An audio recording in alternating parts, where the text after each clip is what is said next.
I left everything I knew to follow my husband to America. My family, my home, my language, my whole world. I left all of it behind. And for 46 years, it was worth it. Because he was there. He was always there. Until one morning, he wasn't.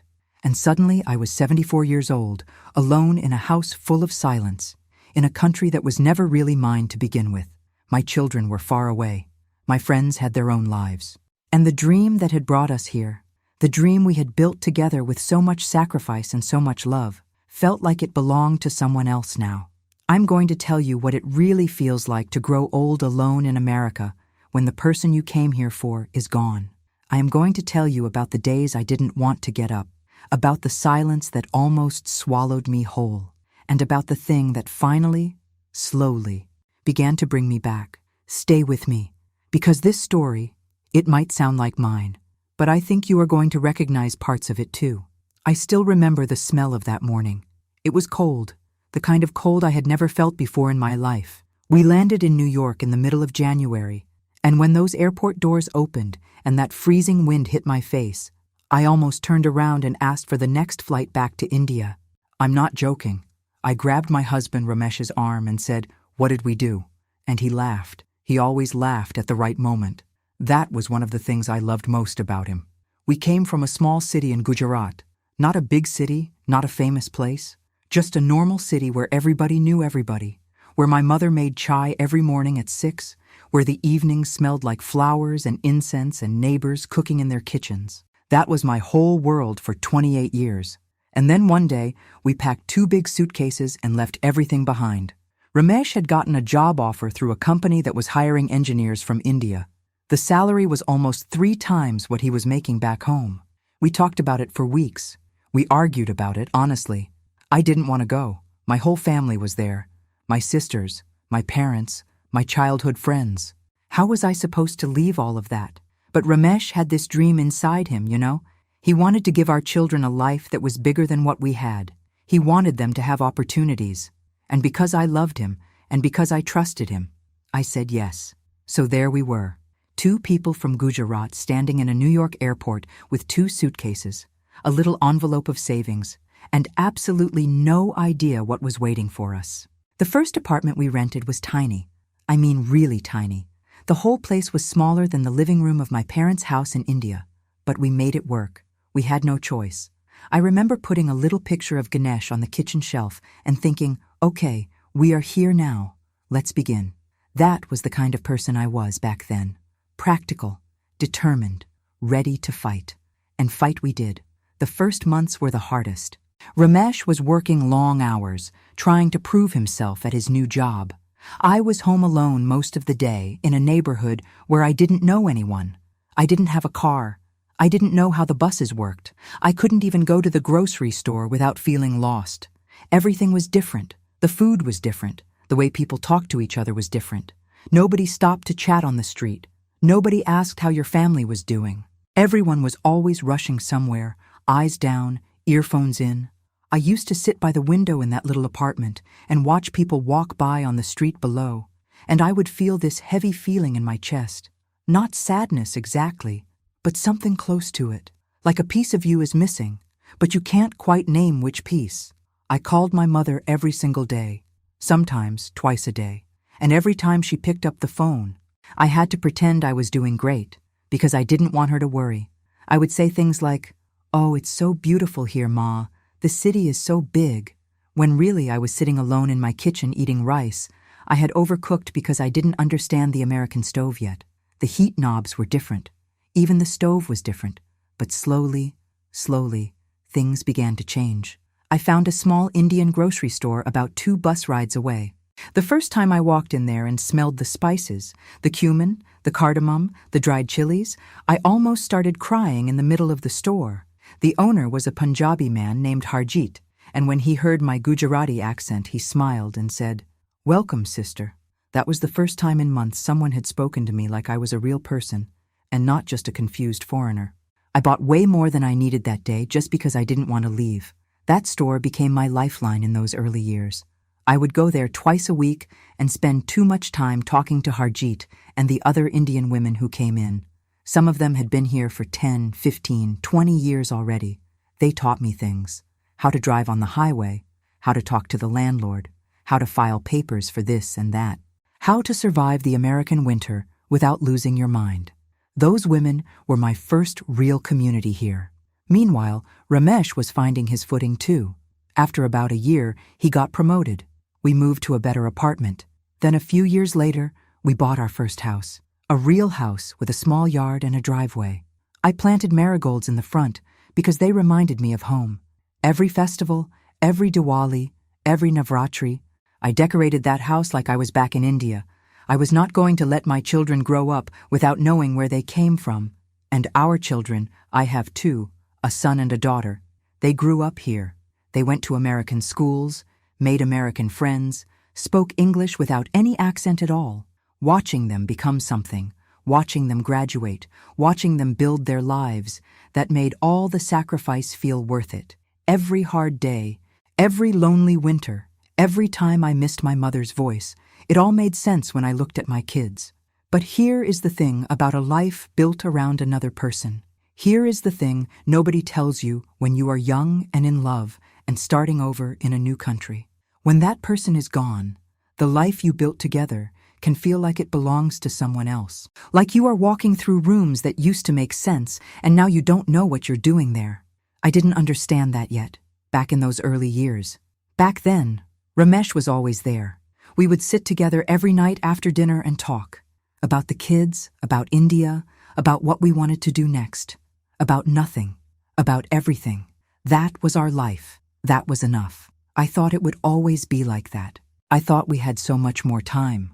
You know how people say time flies? I used to hear that and think it was just something older people said. But now, looking back, I understand it completely. Because I blink and 30 years have passed. 30 years of life in America. And I still sometimes wake up in the morning and think for a second that I am back in Gujarat. That the sounds I hear are my mother calling from the kitchen. Or the temple bells from down the street. And then I open my eyes and I see the ceiling of my house in New Jersey, and I remember where I am. But let me tell you about those 30 years, because they were not empty. Not at all. They were full. So full that sometimes I don't even know where to start. After we bought the house, things got more stable. Ramesh was doing well at work. I had started a small catering business from home, making Indian food for parties and events in the community. It started very small. Just a few families asking me to cook for their Diwali parties or their kids' birthday celebrations. But word spread. Indian food cooked the right way, with real spices and real love, is something people notice. Within a few years, I had more orders than I could handle alone. I hired 2 women to help me. Both of them were Indian immigrants too. Both of them in situations similar to mine when I first arrived, new to the country, a little lost, needing something to hold on to. I understood them without them having to explain much. We became a good team. More than a team, actually. We became friends. Real friends. Those were some of the happiest years of my life, honestly. I was busy. I had purpose. Ramesh was proud of me. He used to tell everyone, my wife built her own business. Nobody helped her. He said it like it was the most impressive thing in the world. And the way he said it made me feel like maybe it was. Our son Vikram finished college and got a job in California. It was far, but we understood. That's what you do in America. You go where the opportunity is. Our daughter Priya got married and moved to Texas with her husband. We helped with the wedding, a big Indian wedding, 2 days of ceremonies. The whole family flew in from India. My sisters came, my cousins came. My mother, who was already getting old and didn't travel well, made the trip just to see her granddaughter get married on American soil. That week, our house was full of people and noise and food and music. I cooked for 3 days straight, and I loved every single minute of it. After everyone left and the house went quiet again, I sat in the kitchen at midnight, and I cried. Not from sadness, but from something that's hard to name. Gratitude, maybe. Or the feeling of realizing you have done something meaningful with your life. We had come here with 2 suitcases and a dream. And look at what had grown from that. Ramesh came downstairs and found me sitting there. He didn't say anything. He just made 2 cups of chai, sat down across from me, and we drank them together in silence. That was enough. That was more than enough. As the years passed, things slowed down naturally. I closed the catering business when my knees started giving me trouble. Ramesh retired. We had more time together, just the two of us in the house. Some people dread that moment, when the kids are gone and the work is done, and suddenly it's just you and your partner and all that time. But for us, it was nice. We took small trips. We drove to see Vikram in California twice a year. We video called Priya every Sunday. We went to the temple on weekends and had lunch with a few other couples we had known for years. It was a quiet life, but it was a good one. What I didn't see coming, what nobody ever really sees coming, is how quickly a person can get sick, how fast things can change. Ramesh had always been healthy, strong, active, never complained about anything. He was the kind of man who walked 2 miles every morning, even in winter. So when he started getting tired all the time, we both thought it was just age, just the body slowing down a little. Nothing serious. We were wrong. The diagnosis came on a Tuesday in October. I remember the day exactly because the leaves outside the hospital window were turning orange and red. And I remember thinking how strange it was that something so beautiful was happening outside, while inside that room our world was falling apart. The doctor used a lot of medical words that I didn't fully understand at first, but I understood enough. Cancer, advanced, difficult to treat. We sat in that car in the hospital parking lot for a long time without saying anything. Then Ramesh reached over and took my hand and said, "We have had a good life, haven't we?" And I squeezed his hand and said yes, we had. Because it was true, we had. And I was so angry that I was being asked to accept that past tense, that had, like it was already over. The next year and a half was a war, and I mean that word seriously. It was a war against the disease, against fear, against the feeling of helplessness. We fought with doctors and treatments and prayers and home remedies my mother sent from India and sheer stubborn love. Ramesh fought hard. He was not a man who gave up easily. Even on the worst days, even when he was exhausted and in pain, he found ways to make me laugh. He found ways to be present. But the body has its limits. And one morning in March, 3 years ago, I woke up and reached across the bed, and the space next to me was cold.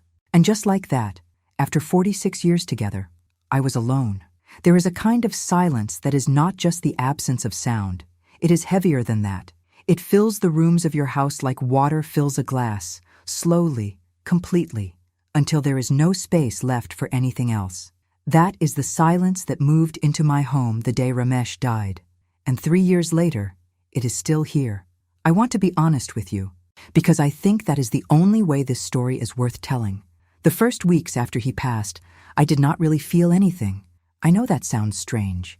People expect grief to arrive like a storm, loud and violent and impossible to ignore. But for me, it came differently. It came as a kind of numbness, like my brain had decided that the truth was too big to process all at once, so it was going to give it to me in small pieces. I went through the motions. I made phone calls. I signed papers.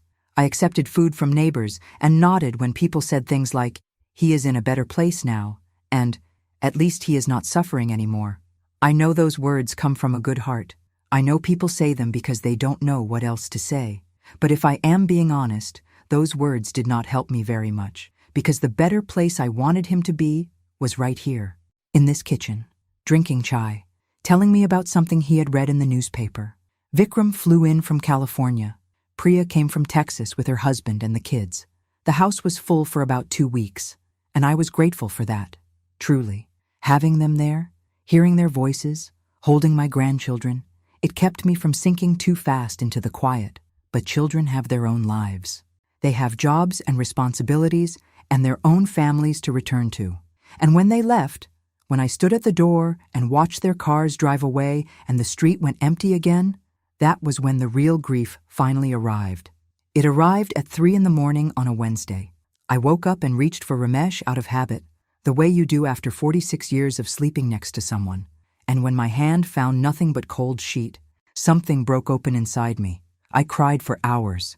I cried the way I don't think I have ever cried before in my life. Not the polite crying you do in front of people. The ugly, raw, desperate kind that comes from somewhere so deep inside you that you didn't even know that place existed. After that night, the grief became something I learned to live with, not something that went away, just something I carried differently each day. The days had a new shape now, and it was not a shape I liked. I woke up alone. I made chai for one. I ate breakfast in silence. I watched the morning news without anyone to comment on it with. I walked through the house, and every room had a memory attached to it. Every corner had a version of Ramesh standing in it. The armchair where he read his books. The hook by the door where he always hung his jacket. The garden where he used to stand with his morning tea, looking at the yard like it was a small piece of paradise he had built with his own hands. I kept his things for a long time, longer than people probably thought was healthy. His clothes stayed in the closet. His reading glasses stayed on the nightstand. His slippers stayed by the bed. I know how that sounds. But moving those things felt like admitting something I was not ready to admit. And in that house, with that silence, I needed every piece of him I could hold on to. The loneliness that comes after losing a spouse at this age is something I don't think I can fully explain unless you have lived it. It is not just missing the person. It is missing the whole structure of your life. Because when you spend 46 years with someone, they are not just your partner. They are your routine. They are your reason to cook a real meal. They are the person who notices when you seem tired, or when you are quieter than usual, or when something is bothering you, even if you haven't said it out loud. When that person is gone, you realize how much of your daily life was built around them without you even noticing. I started forgetting to eat properly. Not on purpose. I just didn't see the point of cooking a full meal for one person. I would eat crackers or a little rice with nothing on it, or just skip meals entirely. My daughter Priya noticed this during our Sunday calls, and she was very upset with me. She started calling every day instead of once a week.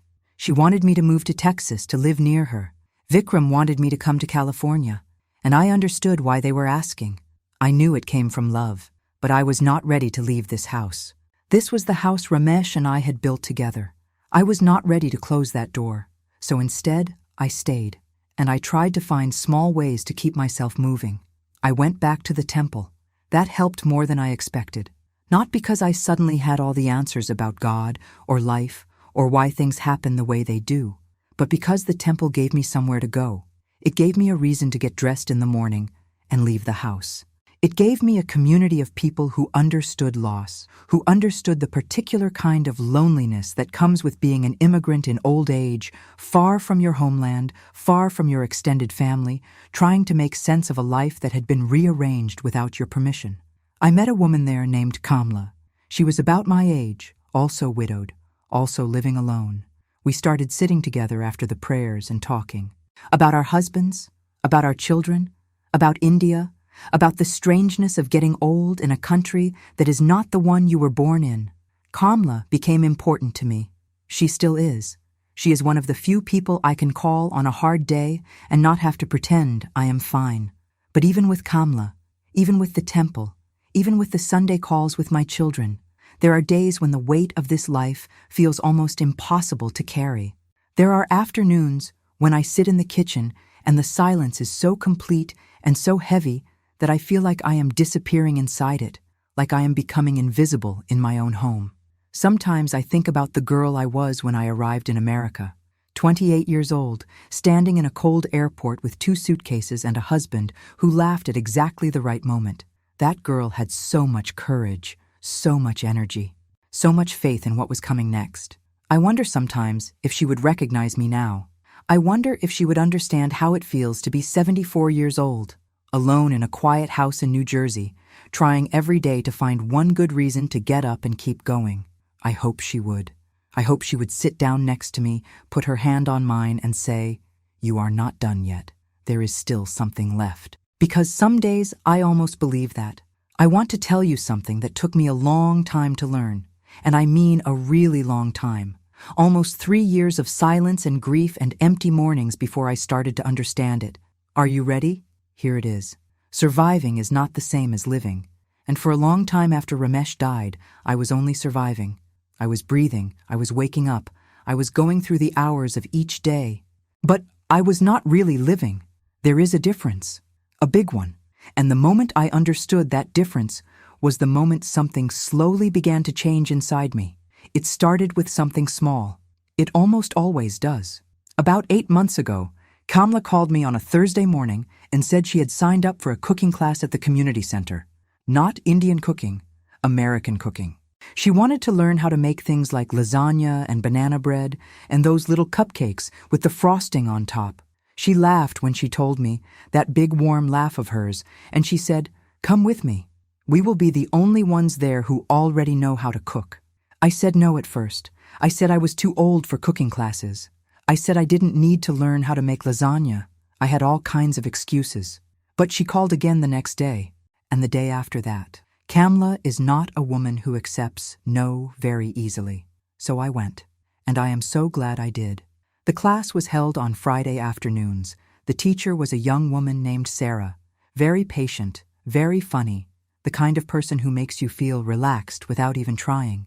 There were 8 people in the class. Me and Kamla were the oldest by at least 20 years. There was a young man from Mexico, 2 sisters from the Philippines, an older gentleman from Poland who had lived in America for 40 years and still wanted to learn new recipes. A little group of people from different corners of the world, all standing in the same kitchen, trying to figure out how to make lasagna without burning it. We laughed a lot in that class, more than I had laughed in a very long time. The Polish man, his name was Stanislaw, but he told everyone to call him Stan. He made jokes constantly. He burned his pasta the first day and held up the pot with such a serious face that the whole room lost it completely. I laughed so hard my eyes watered.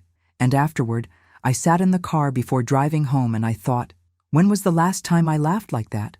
And I realized I couldn't remember. It had been that long. That class changed something in me. Not dramatically, not all at once, but slowly. Like when the sun starts coming up and you don't notice it at first, and then suddenly there is light everywhere and you wonder how you were sitting in the dark for so long. I started going out more. I started cooking real meals again. Not just crackers and plain rice, but actual food with spices and effort and care. I started calling my grandchildren more often, not just on Sundays. My grandson Arjun, Priya's oldest, he is 11 years old and absolutely obsessed with space.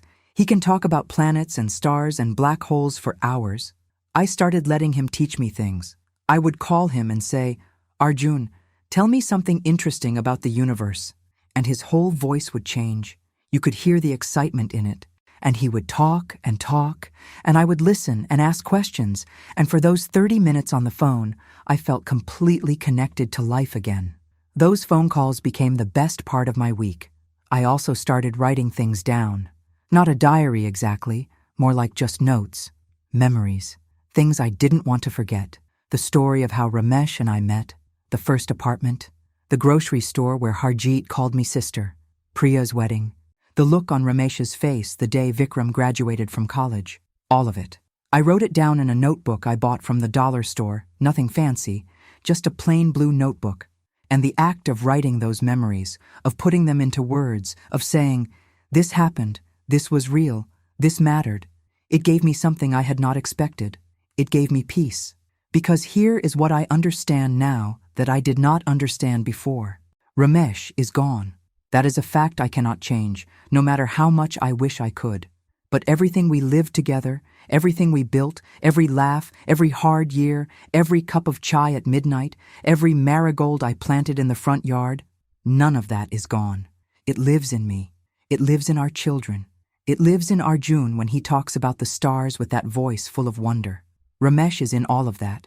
He never really left. He just changed form. I still have hard days. I want to be honest about that because I think pretending otherwise would not be fair to you. There are still mornings when I wake up and the quiet of this house sits on my chest like something heavy. There are still nights when I look at the other side of the bed and the missing of him is so sharp it takes my breath away. There are still moments, small, ordinary moments. Like when I see something funny on television and I turn to say something to him and he is not there, that crack me open completely. Grief does not have an end date. Nobody tells you that when you are young. Nobody prepares you for the fact that you can carry grief and also carry joy at the same time. That both things can be true at once. That you can miss someone every single day and also laugh until your eyes water at a Polish man burning his pasta in a cooking class. Both of those things are real. Both of them belong to the same life. I think about the question I used to ask myself in those darkest months. Was it the right choice? Leaving India all those years ago, building a life here, so far from everything familiar?